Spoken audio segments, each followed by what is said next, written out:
l'index. On a beaucoup parlé du théorème de l'index.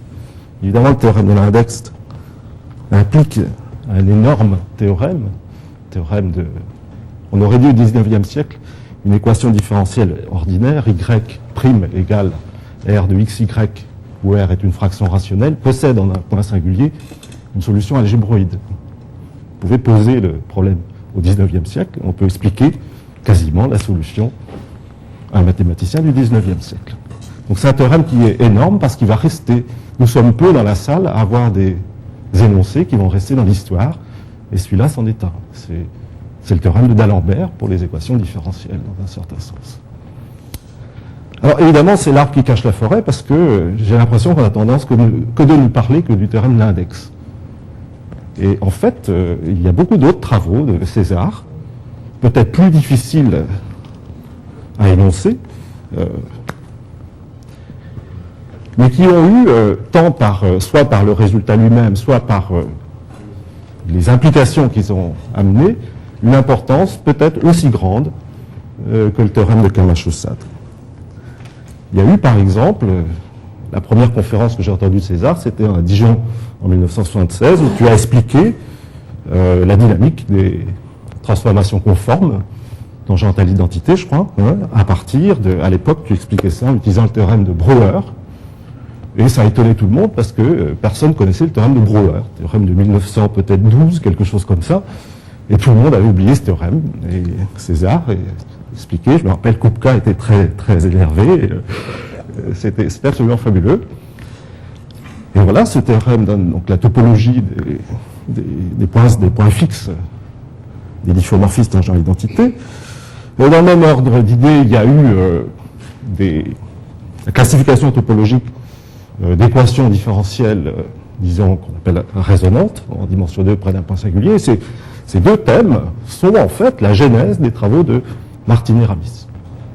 Donc Ramis est un analyste, topologie ne connaît pas, donc il veut expliquer par l'analyse, en fait, à la fin de leur article, il donne comme corollaire le théorème de Camacho sur la topologie des orbites, à partir de l'analyse, au travers de l'analyse Gevrey et l'analyse sur mobilité de ces difféomorphismes.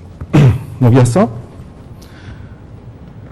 Il y a aussi une chose très importante qui concerne les singularités des feuilletages de codimension 1, la nature des points singuliers des feuilletages de codimension 1, en dimension plus grande que 2. Dans les années 70, au séminaire Thom lui-même expliquait que les singularités génériques d'un feuilletage de codimension 1 sont, premièrement, les singularités de Morse, sont modélisées par les fonctions de Morse, deuxièmement, phénomène de Kupka. Et personne n'avait rien à ajouter là-dessus. Et une fois, César est venu et a dit il faut ajouter les actions de groupe. Non. Il faut ajouter les actions naturelles des groupes classiques. Et je vais parler de ça un peu tout à l'heure. Donc ça, en fait, c'est une chose très importante. Et moi, j'ai abondamment travaillé avec Alcides, comme sur nos travaux sur les composantes des feuilletages sur les espaces projectifs sont en fait des sous-produits de ces idées-là. Il y a ça, et il y a le minimal exceptionnel aussi. Il faut peut-être en parler, il faudrait peut-être que les jeunes se remettent au travail là-dessus. C'est un problème qui n'est pas résolu. Est-ce qu'une équation différentielle ordinaire dans le plan complexe a un minimal exceptionnel? Donc, je crois qu'il faut parler de ça, et tout le monde a entendu ces choses-là. Il y a un travail séminal de César, et c'était avec Alcides et Paolo, qui est publié à l'IHES, je crois, non? À l'IHES. Et il y a bien d'autres choses, mais enfin, je voudrais mentionner que cet énorme théorème de Camacho-Sade de l'index, c'est pas le seul travail de César. Donc il a eu des travaux avec une influence remarquable pour l'école, disons, des feuilletages holomorphes, et généralement avec des mythes complexes. Il y a une chose aussi, c'est que souvent Marco dit que je deviens sénile, et donc j'oublie les énoncés mathématiques. Mais il y a une chose qu'on va retenir, une fois qu'on aura oublié les énoncés mathématiques de César, c'est l'élégance. L'élégance raffinée, on va dire, l'élégance de l'énoncé et l'élégance de l'exposition. C'est une chose que je pense qu'on va tous se souvenir de cette chose-là. La plupart du temps, on ne comprend rien en conférence. On a une machine sur la tête qui fait faire comme ça, qui fait que les gens derrière pensent « Monsieur est intelligent, il comprend tout ». Évidemment, c'est une façon de dormir ou de ne pas comprendre. Et bon, j'ai la prétention de dire que j'ai toujours écouté jusqu'au bout les exposés de César et je me suis senti très intelligent parce que j'avais l'impression, peut-être pas seulement l'impression, de comprendre. Donc voilà, l'élégance raffinée, ça sera peut-être ce que je retiendrai. Alors, il y a eu aussi des travaux qui sont passés peut-être plus inaperçus. On se rend compte en connexion d'abord avec le minimal, c'était des travaux sur les ensembles limites des feuilles, des feuilletages, et des travaux avec Bruno. Il n'est pas là, Bruno? Non. Donc je peux dire du mal. Donc travaux avec Bruno. Au début, je ne comprenais pas trop où est-ce qu'il voulait en venir. À la limite, peut-être j'ai eu quelques médisances. Et en fait, ces travaux, il faut revenir à l'origine des feuilletages. C'est quoi les feuilletages? C'est généraliser les équations différentielles ordinaires sur des objets globaux où il n'y a pas de coordonnées, sur les variétés complexes. Et la question c'est, mais enfin, quelle est la position dans la théorie des feuilletages de la théorie des équations différentielles ordinaires? Plus précisément, on prend une équation différentielle ordinaire, disons sur P1 fois P1, et on fait toutes les manipulations possibles autorisées de la géométrie algébrique, c'est-à-dire on fait transformation birationnelle, on fait des revêtements ramifiés, et on va même s'autoriser à faire des transformations méromorphes qui viennent d'un espace de dimension plus grande et relever les feuilletages associés aux équations différentielles ordinaires comme ça. Et la question fondamentale, c'est quelle est la position de ces feuilletages qui viennent des équations différentielles ordinaires dans l'espace de tous les feuilletages. Et donc c'est un article, je crois, qui est paru dans Ergodic Theory avec Bruno, qui traite de l'algorithme de Gobillon-V fini. C'est Ergodic Theory, c'est... Personne ne sait plus, vous voyez. Enfin, il y a un volume de Valladolid où on trouve un résumé de ce travail et ça a été publié ailleurs.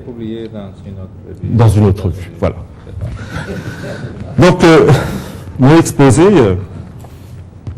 va un peu s'inspirer de ce travail et va compléter en fait ce travail. Donc, ça s'appelle Suite de Gobillon-V. Alors, l'autre jour, on m'a dit, Marco a dit que j'étais quoi, le plus grand algébriste. Ouais. Qu'est-ce que c'est? Plus grand algébriste du monde, 1m76. Et il y a eu une intervention remarquable de José Manuel, qui a expliqué le mot algébriste en espagnol, et le sens générique d'algébriste, c'est proxénète. Donc j'ai monté une petite entreprise de proxénétisme, bien sûr.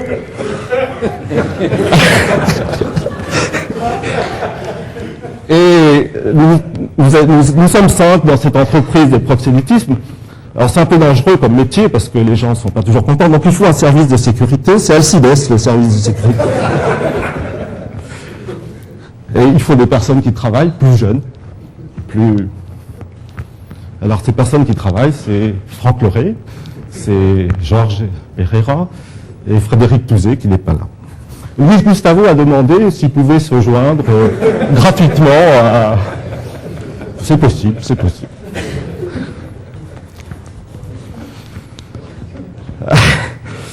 Alors le contexte est le suivant. Bon, il faut peut-être allumer quand même. Voilà. Donc, il va y avoir, évidemment, parce que je suis algébriste, il faut au moins connaître un alphabet. Il va y avoir des lettres.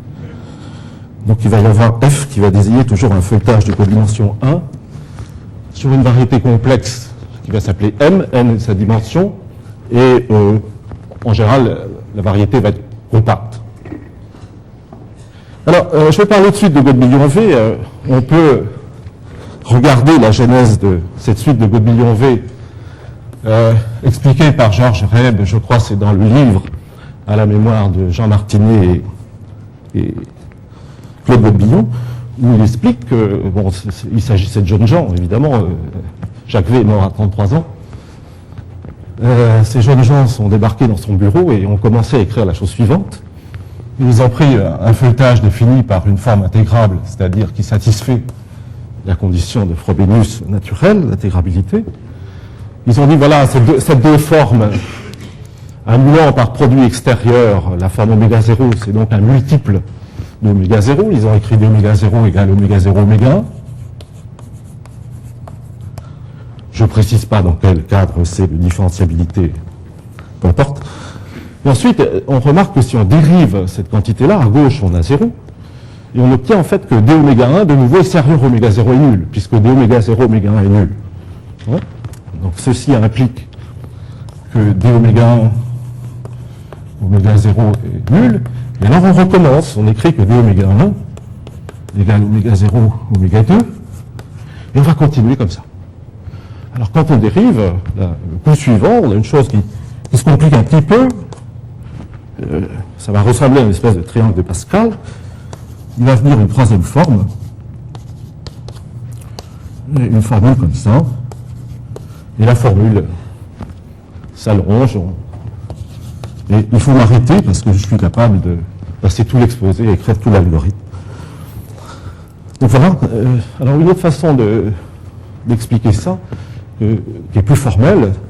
Donc je vais dire qu'une suite de Godbillon-V pour le feuilletage F sur la variété M, c'est la donnée d'une suite de formes méromorphes. Alors il y a oméga 0, il y a oméga 1 qui jouent le rôle des gens qui sont écrits ici, et on va demander que le feuilletage F, tout du moins en dehors des pôles et des zéros de oméga 0, soit donné par exactement cette forme oméga 0. On va demander que l'objet qui est en dessous, là, qui est dz plus la somme des z puissance m sur factoriel m fois les oméga m, soit une forme intégrable. C'est une façon compacte d'écrire l'algorithme de Godbillon-V. C'est-à-dire, si on écrit l'algorithme de Godbillon-V, et ça c'est une remarque, je ne sais plus c'est de Moussu ou de Jean Martinet, on a que les deux, Jean Martinet, c'est une remarque de Jean Martinet que lorsqu'on prend l'algorithme de Godbillon-V que l'on pousse jusqu'à l'extrême et que l'on considère cette forme un petit peu formelle, dz plus zm sur factoriel oméga m, on obtient un objet intégrable, au sens formel, parce que vous comprenez, c'est une somme d'objets méromorphes. Bien. Alors évidemment, ceci n'a de sens que s'il y a des formes méromorphes sur ma variété M, et c'est bien sûr pas toujours le cas. Alors, je vais donner une façon de construire un algorithme de Godbillon-V. Dans le cas suivant, je vais supposer donc, que j'ai un feuilletage sur ma variété M. Je vais supposer simplement qu'il y a un champ de vecteurs méromorphe, un champ de vecteurs méromorphe, peut-être tout seul, mais qui n'est pas tangent au feuilletage. Alors à ce moment-là, il y a un algorithme de Godbillon-V. La raison, c'est la suivante, c'est que vous avez ce champ de vecteurs méromorphe qui est génériquement transverse au feuilletage, et vous prenez des formes locales qui définissent le feuilletage. Donc vous avez une donnée d'un recouvrement muni de petites formes holomorphes oméga alpha avec cocycle de recollement qui définissent localement le feuilletage. Et maintenant, vous allez les changer de façon que vous avez oméga alpha. Quand vous faites manger le champ X, vous obtenez une fonction H alpha qui est certainement pas nulle à cause de cette condition de transversalité. Et vous allez simplement normaliser les oméga alpha en divisant par H alpha. Maintenant, ça vaut 1 sur le champ. Et maintenant, ces gens-là se recollent. Donc on obtient une forme globale.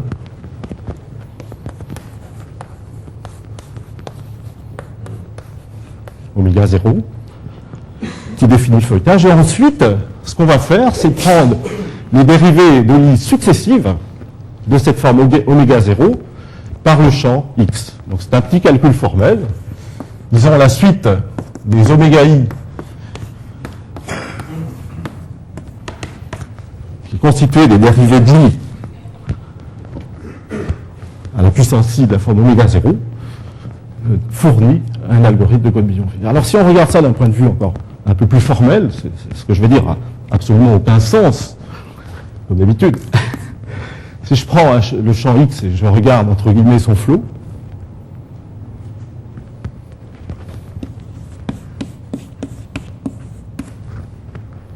donc c'est un objet que j'ai envie de voir sur M fois petite transversale C, la variable Z, et que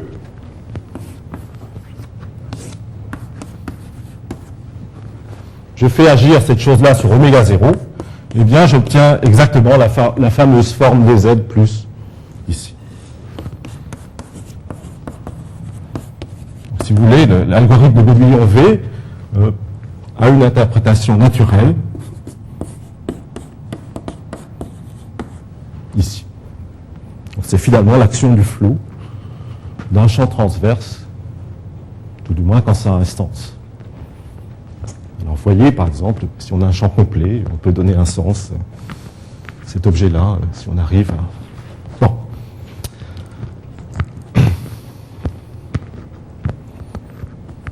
Alors je vais donner peut-être une remarque, c'est que l'algorithme de Godbillon-V, c'est une chose qui n'est pas bien définie. Chaque oméga 0, chaque oméga i est défini modulo, par exemple, oméga 0. Donc il y a beaucoup de choix. Et si vous prenez, je vais définir un groupe absolument horrible, qui est le suivant.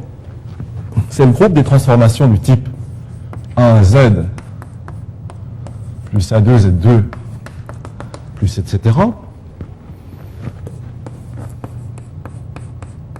Où 1 est différent de 0, mais je n'ai pas dit qu'il étaient les AI, ce n'est pas des constantes, ce sont des fonctions méromorphes sur la variété M. Donc c'est une espèce de groupe formel. Fonction méromorphe sur la variété M, voici la notation. Et ce groupe agit sur les algorithmes de Godbillon-V. C'est-à-dire, si vous prenez une forme de ce type-là, ou une forme de ce type ici, le groupe que j'ai ici agit sur ces algorithmes de Godbillon-V, et en fait on obtient tous les algorithmes de Godbillon-V de cette façon. Alors, par exemple, donc c'est lié à la taille des fonctions méromorphes sur la variété M. Par exemple, quand il n'y en a pas, les AI sont des constantes et on a un meilleur contrôle, comme vous verrez tout à l'heure, des algorithmes de Godbillon-V. Alors, l'existence d'un tel champ X sur la variété M n'est pas clairement assurée. Il y a toute une catégorie de variétés où ça marche assez bien. C'est des variétés qu'on a appelées pseudo-parallélisables. Ce sont simplement des variétés où il y a le maximum de champs vecteurs ou de formes différentielles, mais méromorphes, indépendantes. Et sur ces variétés, on peut faire de façon absolument formelle tout le calcul différentiel usuel à la carte. Et par exemple, les variétés algébriques font partie de ces variétés pseudo-parallélisables et toutes les variétés classiques, par exemple, compactification d'espaces homogènes, des choses comme ça, espaces homogènes eux-mêmes, compacts, variétés algébriques, donc les tors, les variétés de Hopf, etc. Bon, bien sûr, il y a quelques variétés qui ne le sont pas. Par exemple, variété de Inouye, Hirsebrook, ou simplement des suspensions génériques, des variétés obtenues par suspension. Alors, je vais me donner un algorithme de Godbillon-V, je suppose que ça existe, associé à un feuilletage, je vais associer sa longueur. La longueur, ça va être l'inf des entiers, tel que tous les oméga i soient nuls à partir d'un certain rang. Donc c'est un entier, éventuellement infini. Et je vais appeler la longueur du feuilletage, eh bien l'inf de ces longueurs sur tous les algorithmes de Godbillon-V. Alors, je vais lister quelques petits exemples. Alors, pour comprendre les exemples, il faut revenir à la définition liminaire que j'ai écrite au tableau, à savoir les premières définitions des oméga 1, oméga 2 de tout à l'heure. Et simplement, la longueur est nulle quand le feuilletage est donné par une forme fermée méromorphe. Donc, sur naturelle, et c'est toujours le cas sur les tores génériques, les tores qui n'ont pas de fonction méromorphe. C'est toujours comme ça, sur les variétés de Hopf, c'est toujours le cas, ainsi que pour les feuilletages de petit degré 1, pas plus, sur les espaces projectifs. Le stade suivant, c'est la longueur 1. La longueur 1 correspond à ce qu'on appelle les feuilletages transversalement affines. Donc ici, le oméga 2 est nul. L'oméga 2 est nul. Et si vous voulez, en dehors des pôles des objets qui sont là, des pôles de oméga 0 et oméga 1, vous avez des cartes feuilletées, des cartes distinguées, des intégrales premières, qui s'échangent par des transformations affines. Donc c'est ce qu'on appelle un feuilletage transversalement affine, tout du moins dans le complément d'hypersurface. Alors le stade suivant correspond au feuilletage transversalement projectif, aux équations de Riccati. La longueur est 2. Et ici, en dehors des pôles des objets oméga i, des formes oméga i, on a une structure projective, c'est-à-dire qu'on a des intégrales premières qui se trouvent échangées par des transformations de Möbius. L'exemple typique, c'est une équation de Riccati que j'ai mise sur le produit d'une surface de Riemann, S, avec l'espace projectif P1. Et on prend une équation qui est de degré 2 en Y. Donc Y, c'est la variable de P1, tandis que X, c'est la variable de S. Et j'ai noté abusivement dx une forme sur la surface de Riemann S, disons en gardant la notation lorsque S égale P1. Donc les AI sont des fonctions méromorphes. Comme exemple, il y a tous les feuilletages sur les quotients du groupe SL2, enfin les quotients co-compacts, les quotients compacts de SL2, tous c'est bien sûr, puisque SL2 arrive pour modéliser ces équations de Riccati, ces équations transversalement projectives. Donc tous les exemples sur les quotients raisonnables de SL2 sont de ce type. Alors après, on arrive dans un monde plutôt inconnu, qui est une longueur finie, mais plus grande que 2. Alors il y a quand même des exemples, et les exemples sont précisément produits par les équations différentielles ordinaires dont je parlais tout à l'heure, et c'est en ce sens que ça rejoint les travaux de César. Donc je regarde simplement une équation sur une surface fois P1, une équation différentielle ordinaire, y' égale polynôme en y, coefficient méromorphe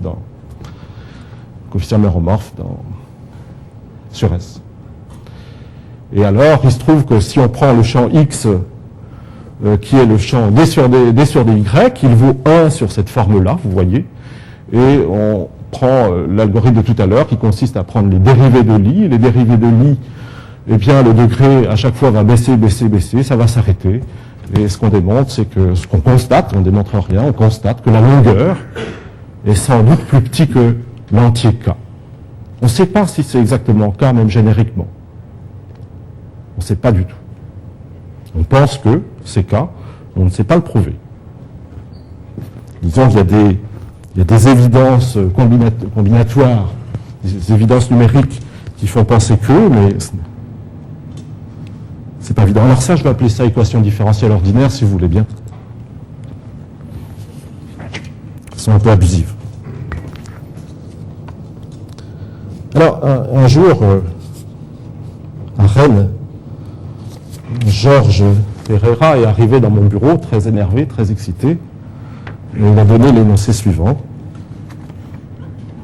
Un feuilletage de degré 2 sur l'espace projectif CP2, et de longueur plus petite que 3.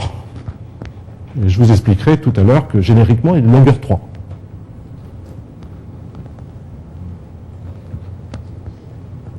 je vais essayer de faire la démonstration, c'est un peu combinatoire.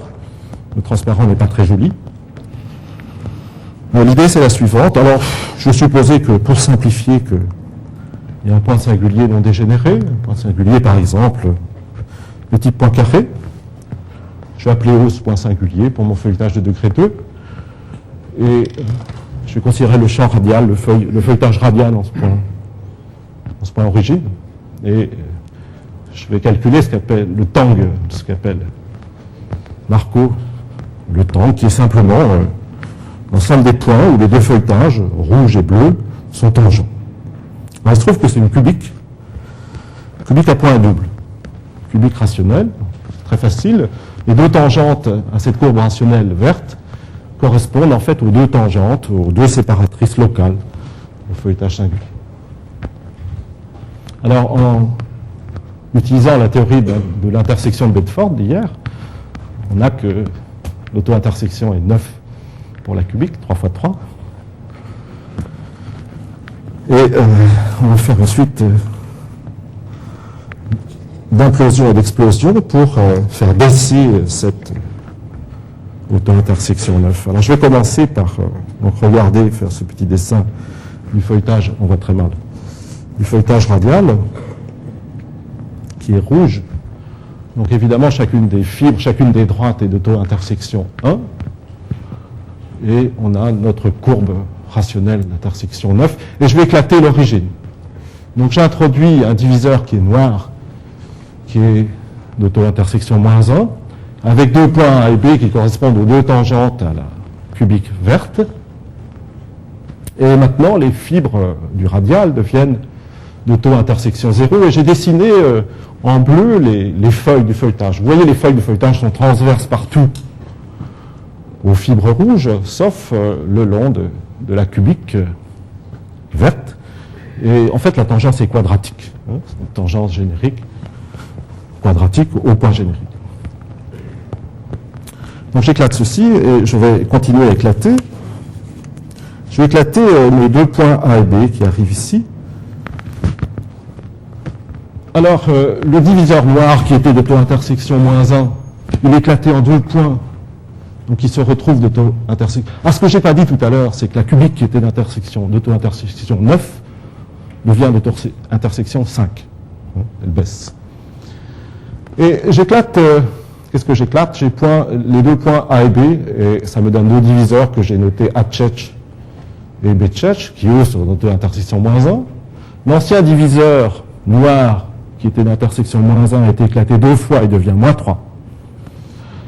Et ma foi, comme on a éclaté les points de la cubique deux fois, on va baisser de 1 chaque fois, donc on va passer de 5 à 3. Donc vous voyez, on est déjà arrivé à une surface qui est presque une surface de Hirsebruch, parce qu'il y a 3 et moins 3. Il faut la modifier un peu pour qu'elle le soit. Donc on a introduit deux diviseurs, donc A tchetch, B tchetch, qui sont d'auto-intersection moins 1, mais il y a deux fibres rouges qui étaient d'intersection 0, d'auto-intersection 0, qui sont devenues moins 1. Alors je vais les contracter. Alors quand je les contracte, mes deux fibres A tchetch et B tchetch qui sont moins 1 deviennent 0. Et vous voyez, je suis maintenant sur une surface de Hirsebruch, F3 je crois, hein. Et mon feuilletage, eh bien, il est toujours transverse aux fibres rouges, sauf le long de l'ancienne cubique verte. Alors peut-être, évidemment, comme on fait des éclatements, on introduit des nouvelles courbes invariantes dont on ne se soucie pas. Et ma foi, on va continuer cette manipulation pour faire baisser l'auto-intersection de la courbe verte. Alors je vous passe les détails donc, qui sont écrits ici, et finalement à la fin, on arrive à la situation suivante, où on a P1 fois P1. Disons la droite à l'infini, qui est verte, qui est l'ancienne cubique. Les tangences sont complètement localisées à cet endroit-là. Ailleurs, c'est transverse, ça veut dire que c'est une équation différentielle ordinaire. On regarde un peu comme le contact est quadratique. C'est un polynôme de degré 3 en Y. Donc c'est une équation différentielle de degré 3 en Y. Donc sa longueur, d'après ce qui a été dit tout à l'heure, est plus petite que 3. Alors je dis c'est 3 génériquement. Alors ça c'est un petit peu plus subtil. la raison, c'est la suivante. Supposons que c'est 2, par exemple, la longueur. Donc on a un feuilletage qui est transversalement projectif, en dehors d'une certaine courbe, les pôles des objets qui sont là. Ce feuilletage est transversalement projectif, donc il y a des intégrales premières qui s'échangent par des transformations de modulus. Alors quand je regarde le lieu de dégénérescence, le lieu des pôles, supposons que ce lieu des pôles ne soit pas invariant par le feuilletage. Alors la structure projective, celle qui a les intégrales premières, je peux la faire traverser, je peux la pousser au travers de la courbe de dégénérescence, qui est une courbe en fait de singularité apparente. Donc je vais pousser ma structure projective en dehors finalement de points. Je vais avoir finalement une structure projective globale, et comme l'espace projectif est simplement connexe, ça veut dire que mon feuilletage a une intégrale première rationnelle, en utilisant la théorie des feuilletages transversalement projectifs. Donc finalement, si la courbe de dégénérescence, la structure projective n'est pas invariante, alors j'ai une intégrale première rationnelle. En particulier, si j'ai un feuilletage qui n'a pas de courbe invariante, il ne peut pas être transversalement projectif. Donc il est de longueur 3 dans le cas quadratique, exactement 3. D'accord ? C'est la preuve.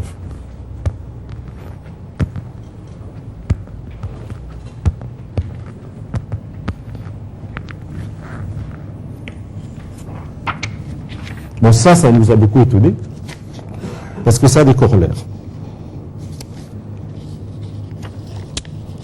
Un des corollaires, c'est le suivant. Bon, il y a des exemples célèbres. D'ailleurs, je n'ai pas parlé dans les travaux de César au sujet de la théorie des ensembles minimaux, ce travail, on va dire, expérimental sur les exemples de Joannoulou, où on démontre, via des calculs exacts ou contrôlés, des calculs informatiques, on démontre que les feuilletages de Joannoulou n'ont pas d'ensemble minimal. Eh bien, les feuilletages de Joannoulou en tout degré sont de longueur 3. Alors en degré 2, bien sûr, c'est ce qui est écrit tout à l'heure, c'est ce qui a été dit tout à l'heure, mais c'est vrai en tout degré pour la raison suivante, c'est que les exemples de Joannoulou ont un groupe linéaire d'invariance relativement gros. En fait, c'est les uniques feuilletages qui ont un gros groupe, on va dire, linéaire d'invariance. Et dans ce groupe, il y a une composante abélienne, et si on quotiente l'espace CP2, c'est un groupe fini bien sûr, hein, si on quotiente l'espace CP2 par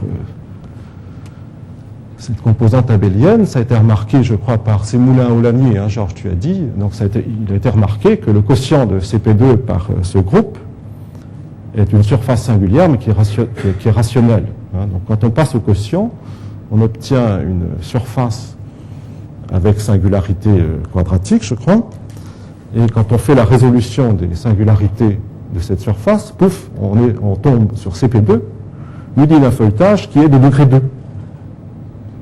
Alors comme il est de degré 2, il est de longueur 3, et on relève tout ce bazar-là, parce que toute cette théorie de longueur est invariante par pullback, par application méromorphe, et on trouve que tous les exemples de Joannoulou, qui sont quand même nos supports de travail pour vérifier certaines propriétés, sont de longueur 3. Donc ça nous a beaucoup étonnés. Alors ce que je dois dire, c'est que donc on connaît des feuilletages de longueur 0, 1, 2, 3, c'est tout. Je ne connais pas des feuilletages de longueur 4, et je ne connais pas de feuilletage de longueur infinie, je n'ai pas d'idée. Nous n'avons pas d'idée. Alors il y a une théorie locale dont va parler tout à l'heure Franck Loré, qui donne des applications profondes, comme vous verrez. Et je vais donner un premier théorème concernant les feuilletages à algorithme de Godbillon-V fini, plus précisément de longueur plus grande que 3. Donc on se place sur une variété compacte. Je pense que compact est utile parce qu'à un moment on utilise le théorème de factorisation de Stein, avec donc un feuilletage de longueur finie qui est plus grand que 3. Le théorème dit qu'il existe une surface de Riemann S, telle que notre feuilletage est en fait le pullback d'une équation différentielle ordinaire sur S fois P1 par une transformation méromorphe. Donc finalement, les exemples de tout à l'heure sont à pullback près les seuls. Et alors, justement, c'est ce qui avait été fait par César dans un cas spécial avec Bruno. Et ce que vous aviez fait, c'était en dimension 2, je me rappelle, et si je me rappelle bien, c'était sur les variétés rationnelles. Hein. Alors l'énoncé n'était pas présenté comme ça, mais c'est ça en fait.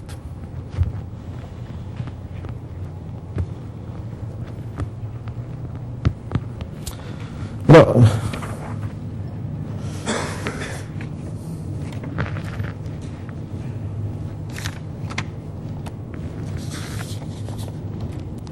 je vais parler maintenant de choses connexes, qui sont reliées à la réduction algébrique, et je vais prendre une variété compacte, M, avec son corps de fonction, comme tout à l'heure, M de M. Et il y a une chose classique qui s'appelle le théorème de réduction algébrique, qui dit la chose suivante. On a ce corps de fonction méromorphe. Grosso modo, ce corps de fonction méromorphe, c'est le corps des fonctions rationnelles d'une certaine variété algébrique compacte. C'est beaucoup plus précis. Ça dit que la variété M, on peut la modifier. Donc il y a une transformation biméromorphe qui l'envoie sur une variété qu'on va appeler M tilde. Et maintenant, il y a un morphisme holomorphe. Vraiment holomorphe maintenant. Le méromorphe a disparu, c'est ça qui est intéressant. Un morphisme holomorphe à fibre connexe. Donc quelque part derrière, dans cette chose-là, il y a deux ingrédients, c'est Hironaka et factorisation de Stein. L'application holomorphe à fibre connexe dans une variété algébrique, alors telle que, eh bien, le corps des fonctions méromorphes de M tilde, qui n'est pas autre chose que le corps des fonctions de M, puisqu'elles sont biméromorphes, soit exactement le corps des fonctions rationnelles sur M, via sigma.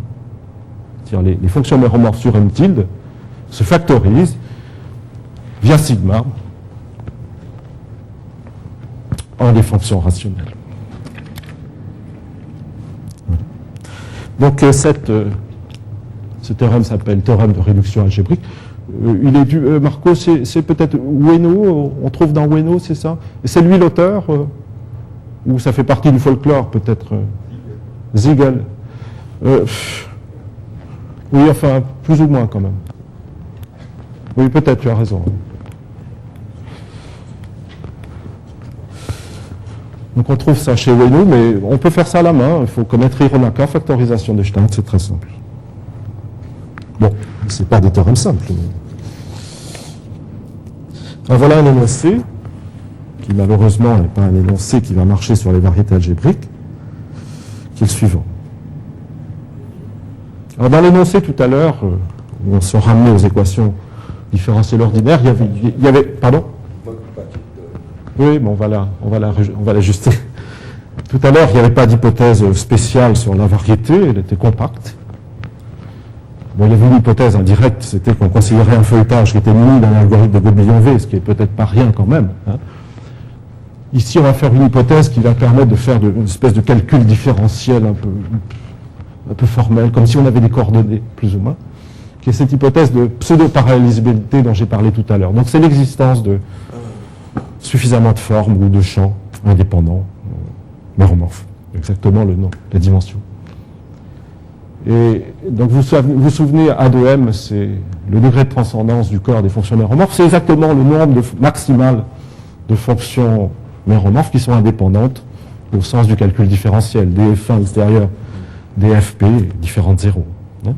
Donc c'est ça c'est un théorème de Siegel, plus ou moins, qui relie le degré de transcendance et ce que je viens de dire, l'indépendance algébrique. Et alors, il y a bien sûr le théorème de réduction algébrique de tout à l'heure, qui définit une fibration algébrique, je n'en ai pas parlé, mais c'est transparent, qui étaient les fibres de cette... Quel est l'exemple standard de variété? Tu prends par exemple une K3 qui n'a pas de... tu prends un tor qui n'a pas de fonction méromorphe, un tor de dimension 2 sans fonction méromorphe, tu multiplies par P1. D'accord? Donc, les seules fonctions méromorphes, c'est celles qui viennent du... Bon. D'accord. Et c'est pseudo-parallélisable. Donc il y a cette fibration algébrique qui est essentiellement les fibres de l'application sigma tout à l'heure, modulo l'application méromorphe. Alors quand on débarque avec un feuilletage de dimension 1, F, de codimension 1, pardon, il y a deux cas, ou bien les feuilles contiennent les fibres de la fibration, c'est-à-dire que dedans il y a des sous-variétés fermées parallèles qui feuillettent les feuilles de F, ou bien il est transverse aux fibres de la fibration. Donc il y a deux cas. Alors dans le premier cas, ça veut dire simplement que, dans le cas où F contient les fibres, c'est tout bête, ça veut dire que le feuilletage qu'on a sur notre variété M vient d'un feuilletage sur la variété algébrique de réduction N tout à l'heure. Donc on se ramène à étudier si un jour on sait les feuilletages sur la variété algébrique en ce sens. Donc, et l'autre alternative, c'est que le feuilletage est de longueur plus petite que 2, c'est-à-dire transversalement projectif. Alors, il y a des remarques évidentes qu'il faut faire. J'ai encore 15 minutes. La remarque évidente, c'est que quand il n'y a pas de fonction méromorphe, ben la réduction algébrique est triviale, il n'y a rien du tout. Donc tous les feuilletages algébriques sur ces variétés-là qui n'ont pas de fonction méromorphe sont, on va dire, transversalement projectifs. On leur est plus petite que 2. Et alors je répète un peu l'argument que j'ai utilisé pour montrer qu'un feuilletage générique de degré 2 sans cours d'invariant peut être de longueur 3. Vous avez cet argument qui dit que si vous avez une variété simplement connexe, sous ces hypothèses-là, et bien, si vous avez un feuilletage F qui est transverse à la réduction algébrique, il a une hypersurface invariante. Et ça répond à une question de Marco, mais Marco l'a posé dans le cas algébrique et c'est beaucoup plus difficile. Donc un feuilletage de codimension 1 sur une variété qui n'a pas de fonction méromorphe,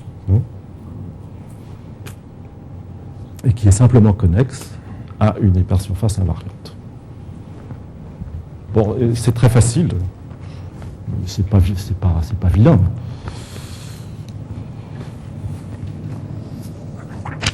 Alors, la démonstration, en fait, c'était... J'ai amené de la pommade pour les allergies de Marco pour l'algèbre. En fait, c'est plutôt la théorie des algèbres de Lie, démonstration. Et je vais essayer de l'expliquer je n'aurai pas le temps de l'expliquer complètement, mais de l'expliquer dans le cas, justement, où il n'y a pas de fonction méromorphe. Alors, sur les variétés pseudo-parallélisables où il n'y a pas de fonction méromorphe, il se trouve que les champs de vecteurs méromorphes forment une algèbre de Lie de la dimension de la variété. Et que si on a un feuilletage de codimension 1, le fait de cette condition pseudo-parallélisabilité fait que ce feuilletage est donné par une sous-algèbre de Lie de codimension 1. Alors, on a demandé aux gens qui font les algèbres de Lie, c'est quoi les algèbres de Lie qui ont une algèbre de codimension 1 ? C'est une chose importante, ça, pour les feuilletages, et tous ont dit « Ah, c'est dans Dynkin ». Vous demandez n'importe quoi à quelqu'un qui est spécialiste des algèbres de Lie, il vous dit c'est dans Dynkin. Alors vous allez dans Dynkin. D'abord, vous mettez du temps à trouver Dynkin, parce que votre bibliothèque est mal organisée. Et vous arrivez, vous avez 47 pages de diagrammes. Et dans chaque page, il y a 25 diagrammes. Donc vous refermez le livre immédiatement et vous essayez de faire quelque chose. Alors on a classifié les algèbres de Lie qui ont une sous-algèbre de codimension 1, enfin classifié. On a fait une remarque. La remarque, c'est le lemme qui est écrit ici. Si vous avez une algèbre de Lie, c'est sur C, qui a une sous-algèbre de codimension 1, alors il y a un morphisme non trivial dans SL2. Non trivial au sens où le noyau de ce morphisme est contenu dans la sous-algèbre. Alors la raison est la suivante, c'est qu'il est facile de classifier les sous-algèbres. Dimension finie, bien sûr. Il est facile de classifier les sous-algèbres de Lie de dimension 2 de SL2. C'est la conjugaison près l'algèbre triangulaire. Et ce que dit le théorème, c'est qu'il n'y a que ça, essentiellement. Si vous prenez une algèbre de Lie semi-simple, qui a une sous-algèbre de codimension 1, cette algèbre de Lie semi-simple, quand vous faites sa décomposition en idéaux simples, il y a un facteur SL2, et l'algèbre de codimension 1 vient du facteur SL2, prendre l'algèbre triangulaire dans cette SL2 et faire la partie triangulaire. Alors la démonstration, j'avais une démonstration un peu, je la comprenais pas, je n'étais pas sûr et mon service de sécurité ne voulait pas intervenir.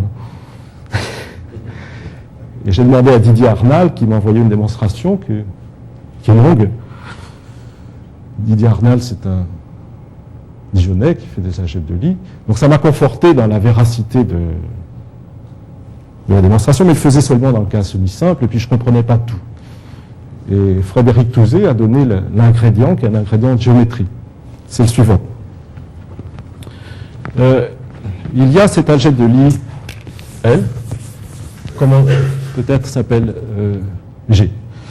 Il y a cette algèbre de Lie L, sous-algèbre de G, et on va intégrer cette chose-là. Au-dessus, il y a un groupe de Lie, on prend n'importe lequel, et on va intégrer L. Alors on va avoir un sous-groupe qui va intégrer L, qui est un sous-groupe analytique, malheureusement, qui est peut-être pas fermé, mais appelons-le grand L quand même. Donc, grand L, il faut plutôt le voir comme la feuille qui passe par l'identité du feuilletage associé à la distribution des champs invariants induits par L. Alors on va regarder l'espace des feuilles de ce feuilletage. On va noter G sur L. Alors dans le cas où L est un vrai groupe, il n'y a pas de problème.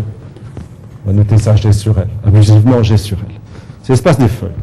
Alors c'est un espace qui est pas séparé. Mais c'est quand même un espace homogène, sur lequel le groupe G agit. Et cet espace qui n'est pas séparé, il est quand même localement modelé sur C, parce que c'est codimension 1. Ce sont des petits bouts de C qu'on recolle de façon sauvage. Alors, l'action de G sur cet espace homogène donne une action infinitésimale. Ça veut dire qu'il y a une représentation de l'algèbre de Lie grand G dans les champs de vecteurs analytiques de la droite. Il y a un théorème de Lie qui dit que les algèbres de Lie, les champs de vecteurs analytiques de la droite sont complètement classifiés, sont toutes contenues dans SL2. Si vous prenez une algèbre de Lie de dimension finie de champs de vecteurs analytiques holomorphes, alors elle est au plus de dimension 3, et on peut la mettre, on peut l'injecter dans SL2, d'où le théorème. D'où le lemme. Alors on joue avec ce lemme pour démontrer le théorème. D'ailleurs, dans toute sa généralité, est-ce que j'ai encore une minute? Oui. Je vais donner l'esquisse dans le cas où, un morceau d'esquisse, dans le cas où la variété n'a pas de fonction homomorphe. Alors, bien sûr, on va partir avec une donnée oméga 0 uniforme qui donne le feuilletage. Donc il y a des champs de vecteurs homomorphes sur notre variété, alors on va les choisir de façon adaptée, c'est-à-dire qu'on va prendre, donc qui de M, ce sont tous les champs de vecteurs. Ce que je n'ai, qui M, F, c'est les champs de vecteurs tangents au feuilletage, et je les numérote tels que X2 et Xn, les derniers soient une base des champs de vecteurs tangents. Alors il y a un petit lemme encadré qui explique comment travaille la dérivée de Lie du premier champ sur la forme oméga 0. Alors il faut comprendre que le lemme qui est encadré, quand je fais la dérivée de Lie Lx1 puissance k oméga 0, je ne la vois pas comme une forme différentielle, mais comme l'opérateur. L'opérateur, c'est-à-dire l'opérateur qui, un champ de vecteurs, donne un nombre. Et vu comme ça, eh bien cette itérée k fois de la dérivée de Lie du premier champ x1 sur le oméga 0 du feuilletage, c'est simplement l'adjoint à la puissance k du x1 composé avec oméga 0 au signe près. Et c'est un calcul différentiel ordinaire. Il faut savoir ce qu'est la dérivée de Lie en fonction de la différentielle et formule classique de Cartan. Alors si on admet cette formule, Alors qu'est-ce qu'on veut faire dans notre histoire? On veut fabriquer un algorithme de Godbillon-V avec la technique de dérivée de Lie d'un certain champ, ici x1, et ce qu'on voudrait montrer, c'est que pour k assez grand dans notre situation, eh bien toutes ces dérivées de Lie sont nulles. Hein, et pour ce faire, il suffit de montrer que tous les adjoints là sont dans le noyau de la forme oméga. Alors je vais le faire dans le cas plus ou moins trivial, qui est le premier cas.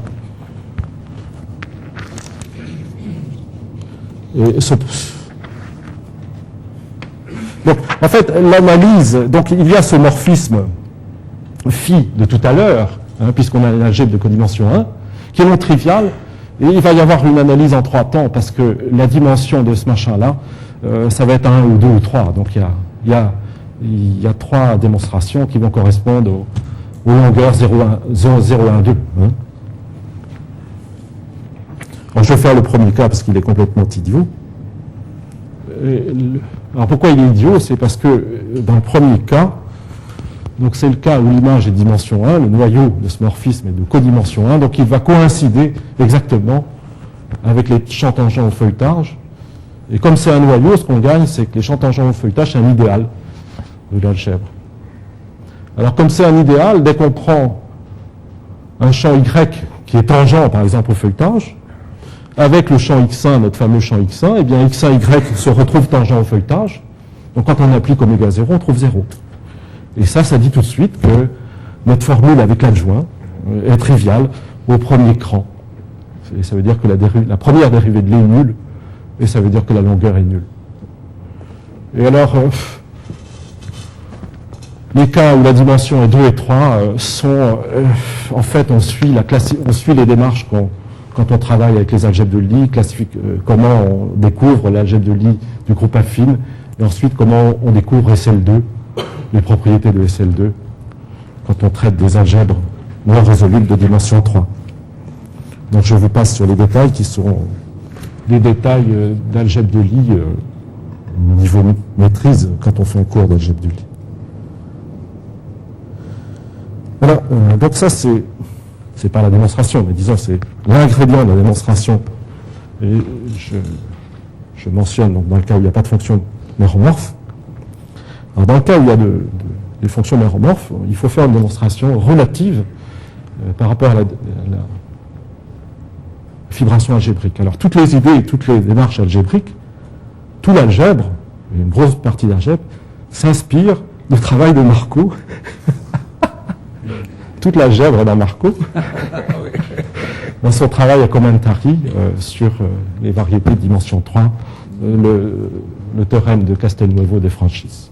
Donc il y a des démonstrations on recopie cette démonstration-là, modulo la fibration. Alors techniquement, c'est très long.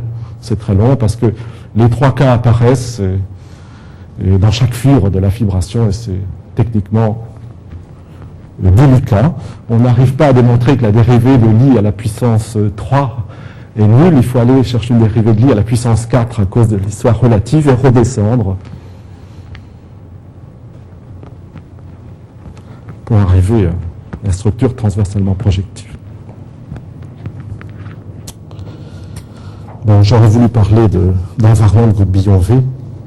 Peut-être je vais simplement donner un énoncé.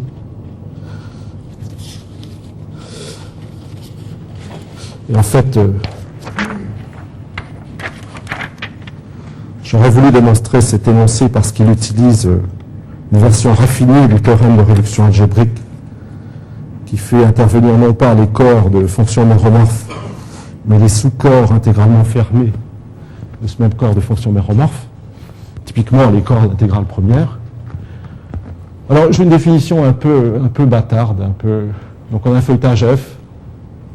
Vous savez que l'invariant de Godbillon-V, c'est la quantité oméga 1 des oméga 1, dans le cas classique, tout du moins la classe de cohomologie, cette chose-là. Et quand on fait du méromorphe, c'est pas facile de savoir ce que ça va être la classe de cohomologie d'un machin comme ça. Donc j'ai mis une définition un peu pas très sérieuse, mais qui marche. Donc simplement, je vais dire que l'invariant de Godbillon-V est nul pour un feuilletage F, c'est lorsque je peux trouver un algorithme spécial tel que le oméga 1 d'oméga 1 soit nul. Bon, c'est pas très c'est pas très glorieux, hein. Les oméga i sont méromorphes. Et le théorème, c'est le suivant. En fait, c'est un théorème dans lequel, lorsqu'on fait la démonstration, il y a toutes les idées. Alors, ça dure une page, mais il y a toutes les idées. Les démonstrations. Le théorème dit la chose suivante, que si vous avez un godebillon vénule sur une variété compacte pseudo-parallélisable, peut-être on peut s'en passer. S'il y a un variant de godebillon vénule, alors ou bien il est transversalement affine, c'est-à-dire la longueur est plus petite qu'un, transversalement affine en dehors d'une hypersurface, ou bien c'est le pullback d'un feuilletage sur une surface. Il n'y a pas d'hypothèse de longueur finie. Hein. Il n'y a pas d'hypothèse de longueur finie. Ou bien il est transversalement affine, ou bien il vient d'une surface. Et c'est pas difficile. C'est pas difficile. Donc c'est une version raffinée de théorème de réduction algébrique. Non pas pour le corps des fonctions méromorphes tout entier, mais pour les sous-corps intégralement fermés. Je crois que je vais arrêter.